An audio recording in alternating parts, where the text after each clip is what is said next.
On behalf of the ministry, I wish to pledge our prompt and diligent execution of assignments as directed by Your Excellency.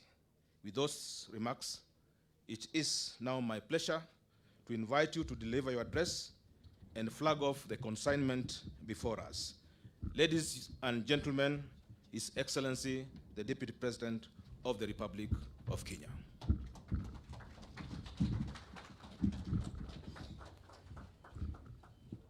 Kindly, let's manage our phones. Kindly, let's manage our phones. We put them on a silent mode. Thank you. Thank you. Please be seated. The chairman and the board of directors of KTDA and the management of the Tea Board of Kenya, PS Agriculture, and all our officers from the Ministry of Agriculture, and all stakeholders in the tea subsector, distinguished guests, ladies and gentlemen, it is my pleasure to preside over the flagging of ceremony of the second consignment of fertilizer to the smallholder tea grower this year under the Kenya Kwanza government fertilizer subsidy program as promised by His Excellency President William Ruto. The flagging of this second consignment of fertilizer to tea growers across the nation will ease the burden of farmers in a great way.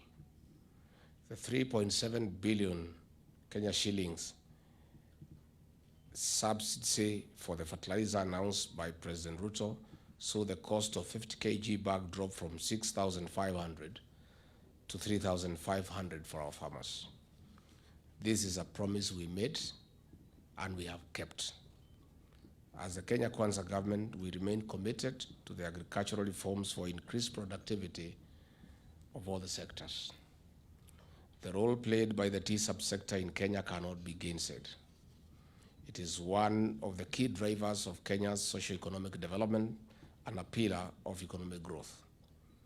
It provides a source of livelihood directly to over 750,000 farmers, 90% of whom are smallholder tea growers. It also supports 7 million Kenyans indirectly, representing about 13% of the country's population. It contributes about 2% of the GDP and 4% of the agricultural GDP. It earns the country about Kenya shillings 120 billion in exports, which translates to approximately 26% of foreign exchange earnings. It is key in the infrastructural development of 19 tea growing counties. Globally, Kenya is the third leading producer of tea and the biggest exporter, accounting for 28% of the world tea exports. In the year 2021, the tea sector earned the country 136 billion Kenya shillings in foreign exchange. This year, we project the export earnings from the sector to start at 150 billion Kenya shillings. Despite its performance, the government is well aware that the tea industry has been experiencing various challenges which threaten its stability and sustainability. I challenge the leadership of the tea sector to come up with innovative and practical ways to solve these challenges to ensure the small farmer benefits out of their hard work. I'm aware of the smallholder tea factories made a decision to fix a minimum reserve price to cushion farmers against the fluctuation of tea prices from an all-time low of $1.89 per kg.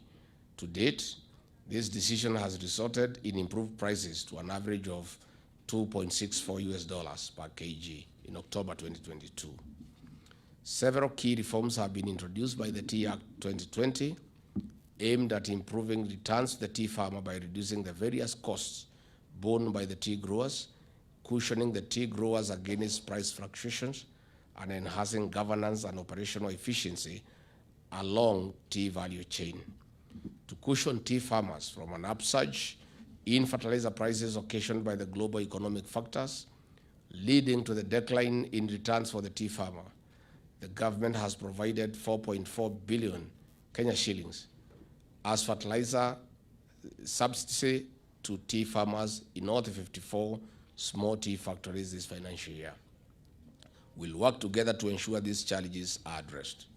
I'm aware that KTDA has enhanced initial green leaf monthly payments to smallholder tea grower of Kenya shillings 17 to be from 17 Kenya shillings to between 20 and 21 per kilogram, depending on the region.